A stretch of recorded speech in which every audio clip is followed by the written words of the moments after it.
Subscribe करें अंकित education channel को और बेल आइकन को प्रेस करें सबसे पहले हमारे वीडियोस को देखने के लिए।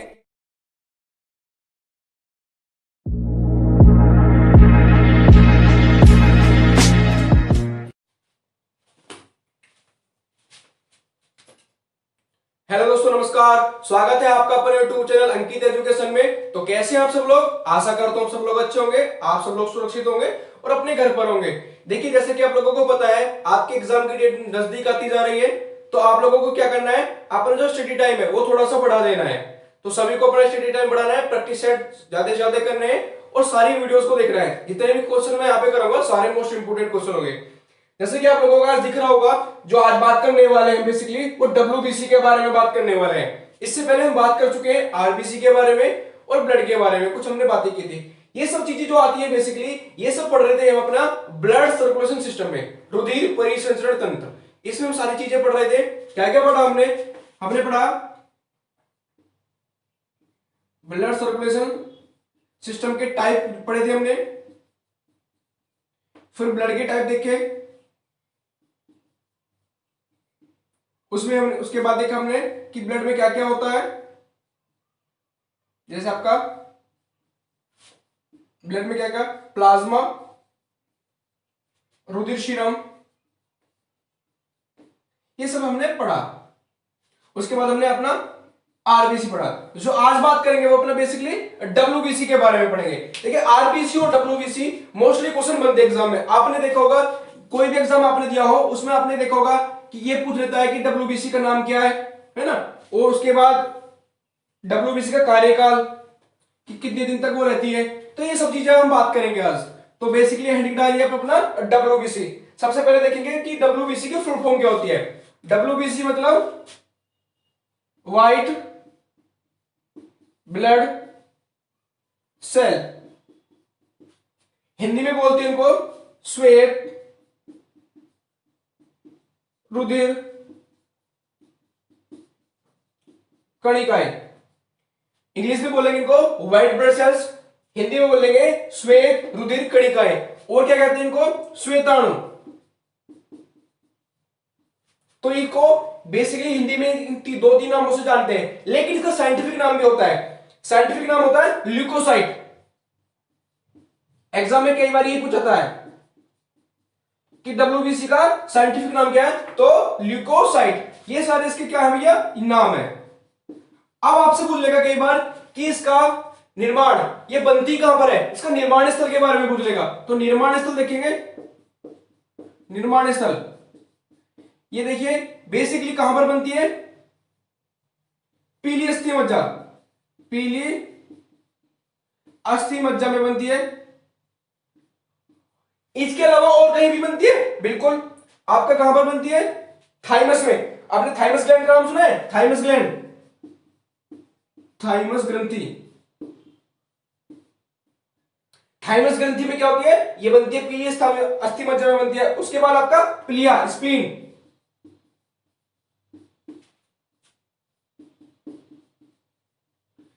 ये यहां पर बनती है। तो बेसिकली अगर आपसे पूछेगा वो पूछेगा कि डब्ल्यूबीसी का निर्माण कहां पर होता है। मेनली निर्माण होता है पीली अस्थि मज्जा में। अस्थि मज्जा में तो होता है, लेकिन कौन सी अस्थि मज्जा? जो आरबीसी है। साथ में अगर आरबीसी का पूछ आरबीसी, तो आरबीसी कहां? लाल अस्थि मज्जा। और अगर डब्ल्यूबीसी का पूछ ले तो पीली अस्थि मज्जा। और उसके बाद थाइमस ग्रंथि में भी इसका निर्माण होता है, प्लीहा में भी इसका निर्माण होता है। तो ये चीजें आपको पता होनी चाहिए, इसको नोट करो जल्दी से। अब इसके बाद क्या पूछ सकता है? उसके बाद पूछेगा आपका इसका आकृति, शेप। इसकी शेप कैसी होती है? देखिए, हमने देखा था कि हमारी जो आपकी आरबीसी थी उसका शेप था पेड़ा, जैसे पेड़ा होता है ना, पेड़ा डंबलाकार, इस तरह से उसका शेप होता था, डंबलाकार। उसी के साथ अगर बात करें कि डब्ल्यूबीसी की शेप कैसी है, तो इसकी कोई पर्टिकुलर शेप नहीं होती। तो ये अनियमित आकार, या आप कह सकते हैं उसको अमीबा आकार की, या अमीबा, जैसे कि अमीबा की कोई शेप नहीं होती उसी प्रकार डब्ल्यूबीसी की भी कोई शेप नहीं होती। देखिए, इतने सारे क्वेश्चन मैंने आपको करा दिए, जल्दी से इसका स्क्रीनशॉट ले लो। अब किसी को नोट करना है तो जल्दी से नोट कर लो फटाफट। ये सब हो गया। चलिए आगे चलते हैं। अब बात करेंगे इनकी संख्या, कि इनकी संख्या कितनी होती है हमारी बॉडी में। क्वेश्चंस बिल्कुल धांसू रहेंगे, सारे पॉइंट वाइज, सारे के सारे जितने भी क्वेश्चन बनते हैं वो मैं सारे करा दूंगा। साथ में आपको क्या करना है, वीडियो को शेयर करना, जितना हो सकता है उतना शेयर करिए, ज्यादा से ज्यादा लोगों तक पहुंचाइए इसको, सभी तक क्लास पहुंचनी चाहिए। और कोई भी डाउट, कोई भी क्वेरीज हो आपका, वो बिल्कुल कमेंट बॉक्स में जरूर लिखें। उसके बाद संख्या, इसकी संख्या होती है बेसिकली 6000 से, कहीं पे लिखा होगा 6000 से 11000, कहीं पे 5000 से 10,000 प्रति घन लीटर, ठीक है ना। ये इसकी संख्या होती है। अब इसका समय, जीवन काल, जीवन काल के बारे में कई बार पूछा जाता है कि आरबीसी का जीवन काल, तो आरबीसी का लिखेंगे आप 120 दिन, लेकिन उसके बाद अगर किसका, डब्ल्यूबीसी का जीवन काल पूछ रहे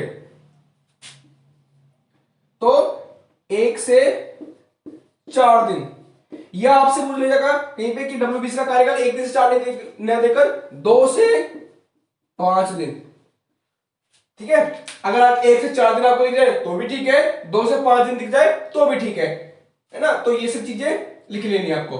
अब इसकी बात करेंगे कि कार्य क्या करता है, इसका काम क्या है। हमारी बॉडी में होता तो है, लेकिन इसका काम क्या है। हमारी बॉडी में ये काम करता है एज ए गार्ड, इसको बोलते हैं रक्षक कोशिका। मतलब जो हमारी बॉडी में बाहर से कोई भी चीज, जैसे आपका वायरस हो गया, ये सब चीजें अगर हमारी बॉडी में प्रवेश कर जाती है, आ जाती है, तो उनसे कौन लड़ता है, डब्ल्यूबीसी लड़ता है, डब्ल्यूबीसी, है ना।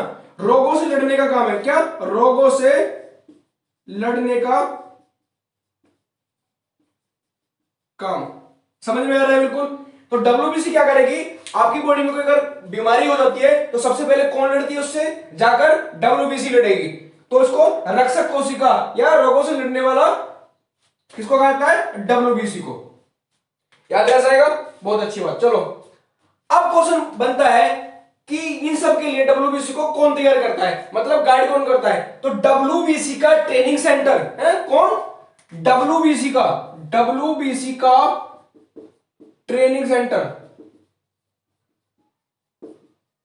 किसको कहा जाता है। देखिए मैंने अभी आपको नाम बताया कि थाइमस ग्लैंड, थाइमस ग्रंथि।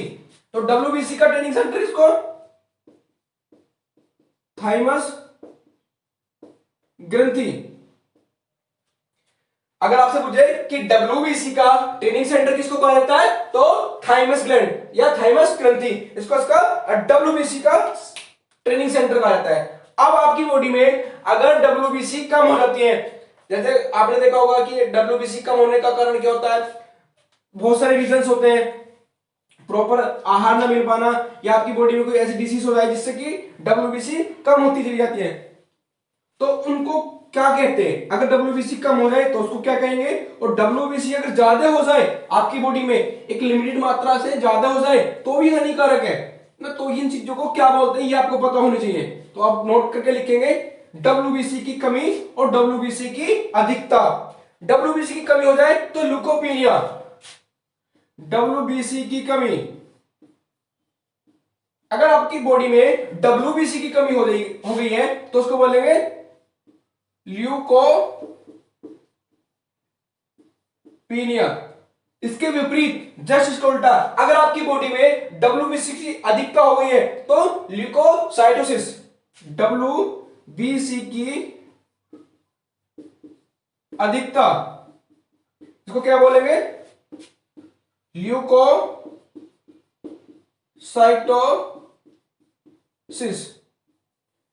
ये नोट करके लिख लेगा, ये मोस्ट इंपोर्टेंट है, नोट करके 2 स्टार लगा दो इनको, तो है ना। क्यों, क्योंकि एग्जाम में पूछ सकता है कि अगर आपकी बॉडी में डब्ल्यूबीसी की कमी हो गई तो उसको क्या कहेंगे, ल्यूकोपीनिया। अगर डब्ल्यूबीसी की अधिकता होगी, ल्यूकोसाइटोसिस। अब यहां पे हमने देख लिया कि बेसिकली ओवरव्यू इतना तो सबको पता होगा, लेकिन मैं थोड़ा सा आपको आगे बताऊंगा कि डब्ल्यूबीसी के टाइप्स होंगे, और डब्ल्यूबीसी के टाइप्स में वहां से क्वेश्चंस बनते हैं कि सबसे ज्यादा कौन सी डब्ल्यूबीसी पाई जाती है, सबसे कम कौन सी पाई जाती है, सबसे कम कौन सी पाई जाती है, कौन सी एंटीबॉडी का निर्माण करती है, मैक्रोपुलिसमेन किसको कहा जाता है, माइक्रोपुलिसमेन किसको कहा जाता है, ये सब चीजें हम पढ़ेंगे। तो जल्दी से हेडिंग डालो, टाइप ऑफ डब्ल्यूबीसी। तो बेसिकली इनको हम दो टाइप में इसको डिवाइड करेंगे, दो पार्ट्स में। डब्ल्यूबीसी को दो पार्ट में डिवाइड करेंगे।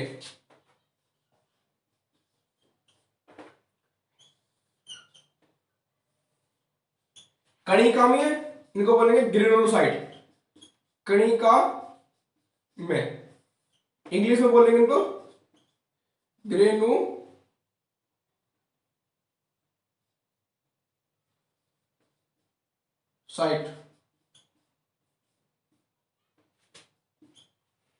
इसको बोलेंगे एकणिका में।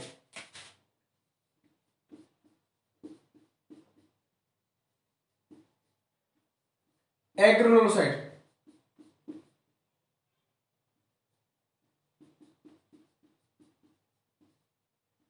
याद रह जाएंगे, याद रखने हैं, यहां से क्वेश्चन बनते हैं। कणिका में और एकणिका में हमारी डब्ल्यूबीसी कितनी प्रकार की होती है, दो प्रकार की, ग्रेनुलोसाइट और एग्रेनुलोसाइट, हिंदी में कणिका में और एकणिका में।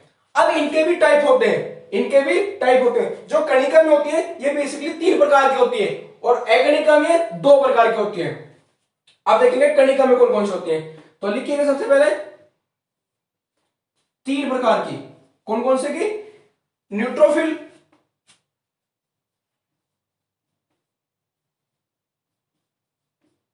न्यूट्रोफिल पहला टाइप, उसके बाद बेसियोफिल,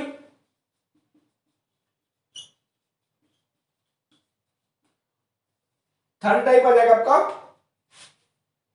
इओसिनोफिल।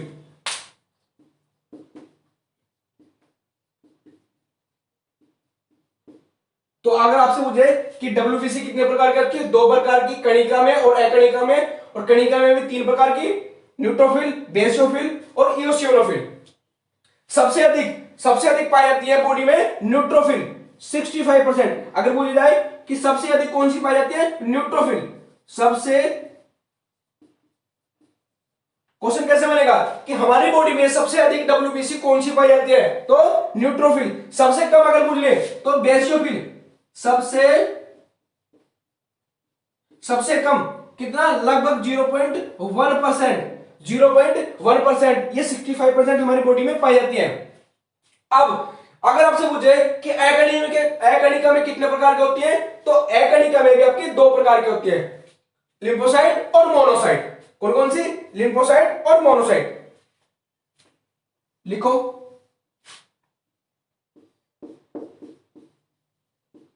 लिम्फोसाइट और कौन सी, मोनोसाइट।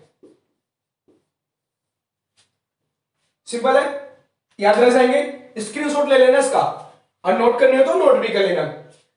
लिम्फोसाइट और मोनोसाइट कौन सी प्रकार में आती है आपकी, एकणिका में। अब मैंने आपको बता दिया कि सबसे अधिक और सबसे कम। अब आपसे पूछे कि सबसे छोटी और सबसे बड़ी। जो आपकी लिम्फोसाइट है, कौन सी, लिम्फोसाइट, ये आपकी बॉडी में सबसे छोटी। एग्जाम में क्वेश्चन आ चुका है कि सबसे छोटी डब्ल्यूबीसी कौन सी है, तो लिम्फोसाइट सबसे छोटी, और मोनोसाइट भी आपका सबसे बड़ी। देखो कैसे याद करेंगे, सबसे छोटी लिम्फोसाइट, सबसे बड़ी मोनोसाइट, सबसे अधिक न्यूट्रोफिल, सबसे कम बेसियोफिल। परसेंटेज मैंने आपको लिख दिया है। अब इसमें पूछेगा आपके कौन सा क्वेश्चन बनेंगे, मैक्रोपुलिसमैन और माइक्रोपुलिसमैन। देखिए जो बेसिकली लिम्फोसाइट होती है ये आपका एंटीबॉडी बनाती है। कौन सा, एंटीबॉडी। ये आपका एंटीबॉडी का निर्माण कौन सी करती है, लिम्फोसाइट। बुझे कि हमारी बॉडी में एंटीबॉडी का निर्माण कौन सी डब्ल्यूबीसी करती है, तो लिम्फोसाइट डब्ल्यूबीसी जो आपका एंटीबॉडी का निर्माण करती है। साथ में ये जो आपका न्यूट्रोफिल है और आपका मोनोसाइट, ये क्या काम करते हैं, जो भी आपके बाहरी रोगाणु है, न्यूट्रोफिल और साथ में मोनोसाइट। न्यूट्रोफिल और मोनोसाइट बाहरी जितने भी रोगाणु को भक्षण, मतलब उनको जो आपका डैमेज करेगी वो कौन करेगी, न्यूट्रोफिल और मोनोसाइट। बाहरी रोगाणु का भक्षण कौन करती है, मोनोसाइट और न्यूट्रोफिल मिलकर क्या करती है, बाहरी रोगाणु का भक्षण करती है। एक एक करके क्वेश्चन नोट करते जाइए। अब जो क्वेश्चन बनता है वो बनता है माइक्रो और मैक्रो। तो न्यूट्रोफिल को बोलते हैं माइक्रो पुलिसमैन। माइक्रो पुलिसमैन, हमारी बॉडी का माइक्रो पुलिसमैन किसको कहा जाता है, न्यूट्रोफिल को। और मैक्रो पुलिसमैन किसको कहा जाता है, मोनोसाइट को। लिख लो मोनोसाइट को, क्या मैक्रो, मैक्रो पुलिसमैन किसको कहा जाता है, मोनोसाइट को। इतनी चीजें याद रह गई। अब ये जो आपकी बायो बेसियोफिल है और इओसिनोफिल, ये आपका एलर्जी, एलर्जी का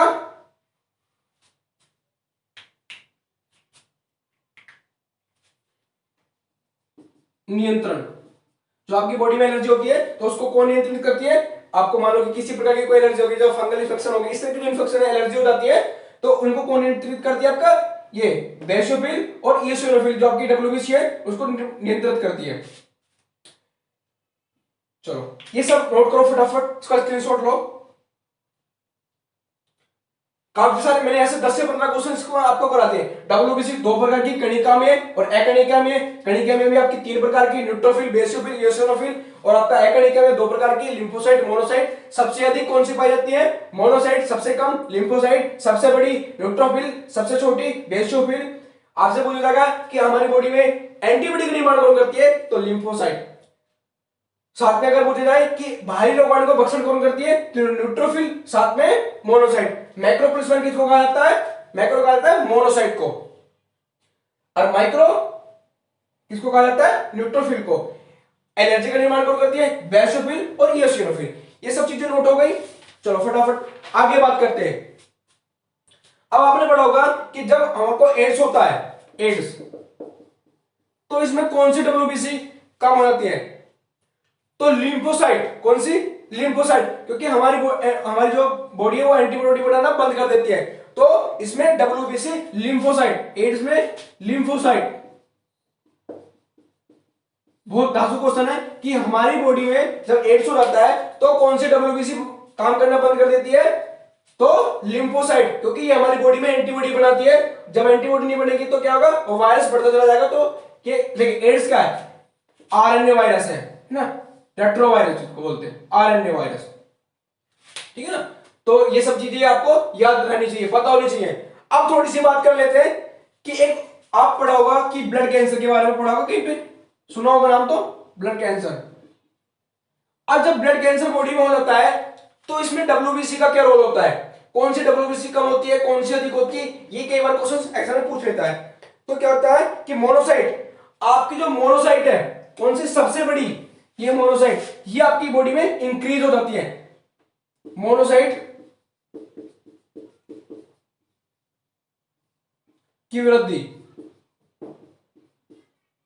मोनोसाइट की वृद्धि हो जाती है ब्लड कैंसर में। अगर एग्जाम में पूछे कि ब्लड कैंसर में कौन सी डब्ल्यूबीसी की वृद्धि या कमी होती है, तो मोनोसाइट की वृद्धि हो जाती है। मोनोसाइट जो आपकी डब्ल्यूबीसी है उसकी आपकी वृद्धि किसमें होगी, ब्लड कैंसर में। चलिए अब बात करते हैं कि जब आपको ने देखा होगा कि जब डेंगू हो जाता है किसी को तो प्लेट्स वगैरह कम हो जाती है ना, तो उन प्लेट्स के बारे में पढ़ते हैं, थोड़ी सी बातें प्लेटलेट्स के बारे में करेंगे, जिनको बिम्बाणु बोलते हैं, ठीक है ना। यहां तक कोई डाउट समझ में आ रहा है भैया, लाइक ठोक दो अगर वीडियो अच्छी लग रही है, और शेयर कर दो सभी को, शेयर कर दो जल्दी से सबको। हेडिंग डालो प्लेटलेट्स।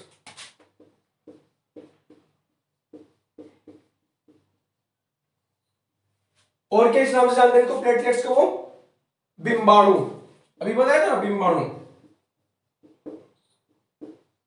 सबसे पहले बात करेंगे कि हमारी बॉडी में इनकी प्रेजेंट कितनी होती है, संख्या। तो एक 1.5 से 4.5 लाख प्रति घन मीटर, ठीक है। तो इसकी अगर संख्या पूछे कि हमारी बॉडी में प्लेटलेट्स कितनी होती है, संख्या, उसके बाद इसका जीवन काल, जीवन काल इसका 10 से मेनली 15 दिन तक होता है, या कहीं पे लिखा होगा 10 से 13 दिन, 10 डेज से 13 डेज तक इसका जीवन काल होता है। एक मोस्ट इंपोर्टेंट नोट करके लिखेंगे, केंद्रक नहीं पाया जाता, न्यूक्लियस नहीं होता, न्यूक्लियस प्रेजेंट नहीं होता, किसमें, प्लेटलेट्स में न्यूक्लियस प्रेजेंट नहीं होता। क्वेश्चन कैसे बनेगा, ये बोलेगा कि प्लेटलेट्स में केंद्रक पाया जाता है या नहीं, तो केंद्रक नहीं पाया जाता, केंद्रक नहीं पाया जाता, तो याद रह जाएगा आपको कि जीवन काल 10 से 13 दिन, संख्या इतनी, और इसका केंद्रक नहीं पाया जाता। अब निर्माण कहां पर होता है, निर्माण इसका अस्थि मज्जा, निर्माण कहां पर, अस्थि मज्जा में, फटाफट नोट करो, निर्माण कहां पर, अस्थि मज्जा में। उसके बाद इसका पूछेगा आपसे कार्य, तो बेसिकली इसका काम क्या है, इसका काम है थक्का जमाना, हमारे ब्लड का थक्का जमाना, रुधिर को गाढ़ा बनाना और थक्का जमाना, कार्य थक्का जमाना, रुधिर को गाढ़ा बनाना। अब कई बार क्या होता है कि आपकी बॉडी पे चोट लग गई, चोट लगने के बाद वहां पे ब्लड क्या, कुछ समय के बाद वो अपना ऑटोमेटिकली क्या हो जाता है, सूख जाता है, वहां पर क्या थक्का बन जाता है और ब्लड बहना बंद हो जाता है। तो उसमें आपका कौन काम आता है, प्लेटलेट्स आपका जम जाती है। अगर उसमें बात करें कि कौन सा, तो हिपेरिन करके एक आपका वो होता है प्रोटीन, वो आपका यूज करते हैं, विटामिन में के यूज करते हैं। तो ये तो मैं अभी आपको ब्लड में आगे बात पढ़ाऊंगा जब हम ब्लड के बारे में और बातें करेंगे। तो अभी क्या करने हैं, प्लेटलेट्स के बारे में पढ़ रहे हैं। तो कार्य क्या है प्लेटलेट्स का, थक्का जमाना और रुधिर को गाढ़ा बनाना। अब इसमें अगर आपकी बॉडी में देखा होगा कि जब डेंगू हो गया, किसी को कहते हैं कि डेंगू हो गया और प्लेट्स डाउन हो गई, तो उसकी कमी को क्या बोलते हैं, ये आपको पता होना चाहिए। अगर आपकी बॉडी में प्लेटलेट्स बढ़ गई है तो उसको क्या बोलेंगे, ये सब चीजें आपको पता लगनी चाहिए। फटाफट नोट करके डालो दो चीजें, प्लेटलेट्स की अधिकता और प्लेटलेट्स की कमी, प्लेटलेट्स की अधिकता और प्लेटलेट्स की कमी, इसके बारे में बात करेंगे कि इनको क्या बोलते हैं।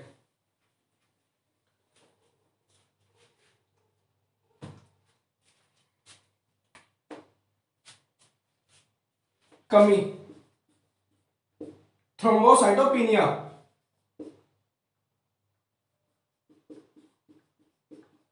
साइटोपिनिया।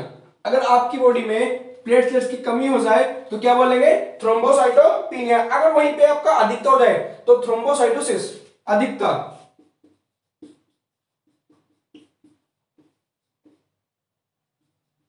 थ्रोम्बोसाइटोसिस। कब, जब आपकी बॉडी में प्लेटलेट्स की अधिकता हो जाए। देखिए जब आपकी बॉडी में कितनी प्लेटलेट्स अधिक हो जाएंगी तो आपका क्या होगा, ब्लड गाढ़ा हो जाएगा, और गाढ़ा हो जाएगा तो उसकी चाल कम हो जाएगी।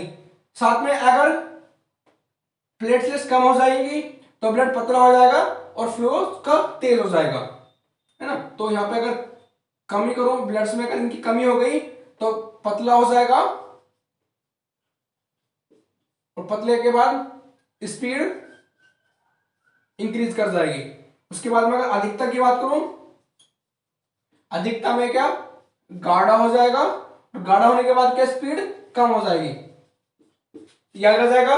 चलिए आपका कंप्लीट हो गया है, मैंने WBC कंप्लीट कर दिया है, RBC कंप्लीट कर दिया है, ब्लड के टाइप के बारे में पढ़ लिया है, प्लाज्मा मैंने कंप्लीट कर दिया है, रुधिर सीरम कंप्लीट कर दिया है। अब जो नेक्स्ट क्लास होगी वो नेक्स्ट क्लास होगी आपकी ब्लड ग्रुप के लेकर। इसमें आपको मैं बताऊंगा कि कौन सा ग्रुप कौन से को दे सकता है ब्लड, कौन सा ग्रुप कौन से ले सकता है, सर्वदाता कौन है, सर्वग्राही कौन है, और सब चीजें इसके बारे में बात करेंगे। जीन्स, RH फैक्टर, ये सब हम देखेंगे नेक्स्ट क्लास में। उससे पहले आप लोगों को क्लास कैसे लगी कमेंट करके बताइएगा, ज्यादा से ज्यादा लोगों तक शेयर करो, सभी तक पहुंचनी चाहिए। इंस्टाग्राम, टेलीग्राम, व्हाट्सएप, फेसबुक, जहां पे आप शेयर कर सकते हो उतना शेयर करिए उसको। और कोई डाउट हो, क्वेरीज हो किसी प्रकार का, आप बिल्कुल कमेंट बॉक्स में लिख सकते हैं। और PDF के लिए आप डिस्क्रिप्शन में आपको लिंक मिलेगा टेलीग्राम का, वहां पे जाकर उसको ज्वाइन कर लीजिएगा, वहां पे आपको PDF मिल जाएंगे, अवेलेबल है। साथ में आपको क्या करना है, अपने दोस्तों को सभी को बताना है और सब्सक्राइब कर लेना चैनल को, अगर अभी तक आपने सब्सक्राइब नहीं किया। साथ में बेल आइकन प्रेस कर लेना है, जिससे कि क्लास अपलोड होती है आपके पास सबसे पहले पहुंच जाए। तब तक के लिए पढ़िए, घर पर रहिए, सुरक्षित रहिए। Bye bye, take care.